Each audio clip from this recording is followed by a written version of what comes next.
If you faint in the day of adversity, then your strength is little. Because we measure people or superheroes based on what they can carry or displace. Because what is chasing you determines the speed at which you run. And if you're being chased by a lion, a bear, or an HIV kind of adversity, you will discover strength and speed within yourself which you did not know existed. For there is a hidden hero in all of us that emerges when we are challenged or threatened.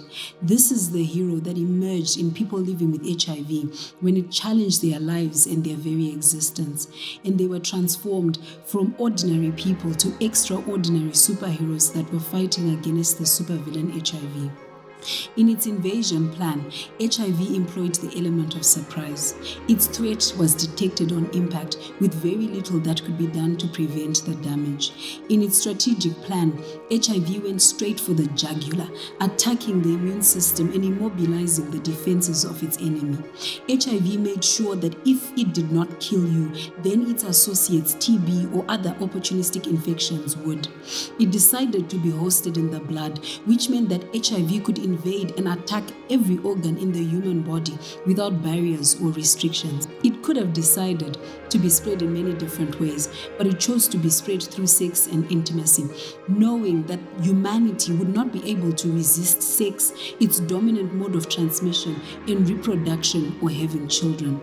Thus, HIV must have had a Vision 2040 plan of not only killing this current generation, but also killing generations that were yet unborn to time. In facing the supervillain HIV, people living with HIV emerged as superheroes. Without warning or training, they were plunged into a wrestling match with death. There were no script writers to assure them that they would be victorious and walk into the sunset with their loved ones. It was not a simulated fight, and there were no stuntmen or stunt doubles to do the dangerous stunts or take the heavy blows. HIV did not fight with them in one big fight or one big showdown, but it woke up every day and challenged them into a fight, and they quickly had to learn their Achilles heel or kryptonite and start taking ARVs consistently. If they skipped doses, HIV would cleverly mutate or change into another form that would be resistant to ARVs and be more potent or lethal than it was before.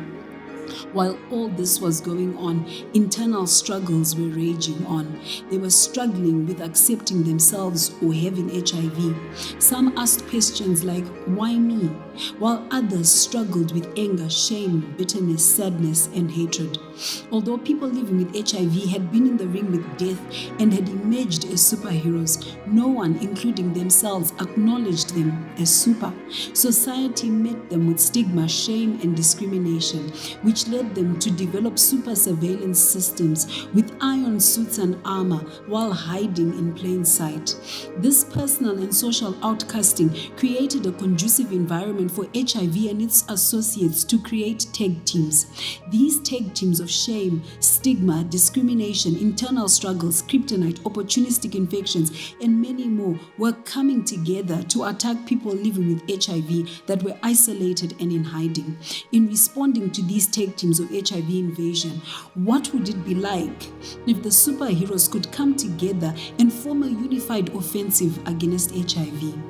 Physically, it would be impossible because there are over 37 million people living with HIV in the world. But virtually, it is not. Through a social networking platform that we've called Positive Konnections. The network would be privately or easily accessible to those who find out for the first time. It would let them know that they are not alone.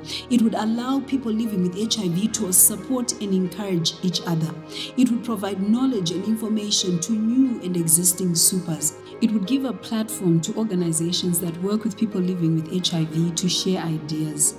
Interventions and programs from different organizations can have a greater impact and a wider geographical coverage or reach.